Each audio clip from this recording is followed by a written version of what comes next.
what is up sa inyo mga katangos, and welcome back na naman dito sa aking YouTube channel. And yes, I'm back again.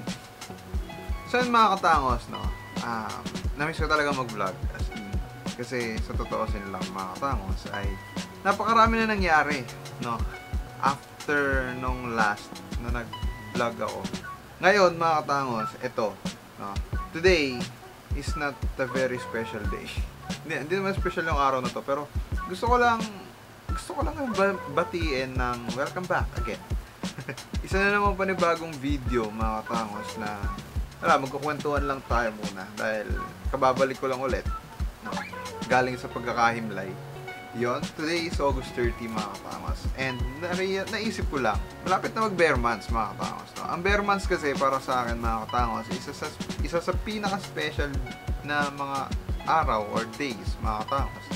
Kasi yan yung mga buwan na maraming event sa school, sa personal life, dito sa bahay, maraming event ng mga araw na yan, ng mga buwan na yan, simula September hanggang December. Siyempre December matik yan, pero yung September, October, maraming kasing magaganap mga katangos. Naisip ko lang na bumalik ako ng vlogging. Naisip ko lang na bumalik ng vlogging kasi nga maraming mangyayari kasi. Pero huwag kayo masyadong mag-expect. Huwag kayo masyadong mag-expect na magaganda yung mga magagawa kong video dito sa mga events na to. Pero at least, nakapag-vlog ako. So, ngayon mga katangos, papakilala ko lang sa inyo yung bago sa akin dito. Ito, IC. Kung pwede pangalan sa'yo. Hindi, actually, may isang buwan, may get na yata. 1 month may get. Nung nabili ko to, itong gitara na to, na isang Yamaha brand mga katangos. So, yes. Sa mga hindi nakakaalam mga katangos, isa po kasi akong music student. Yes, music student naman. Dati akong edo.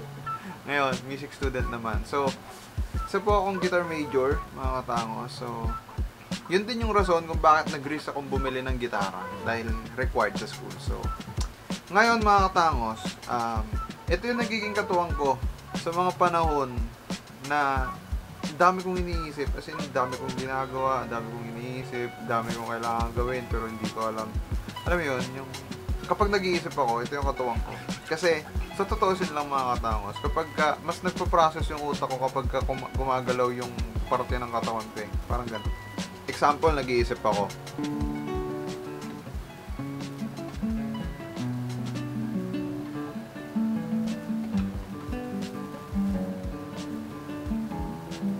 Yan, ganyan ako.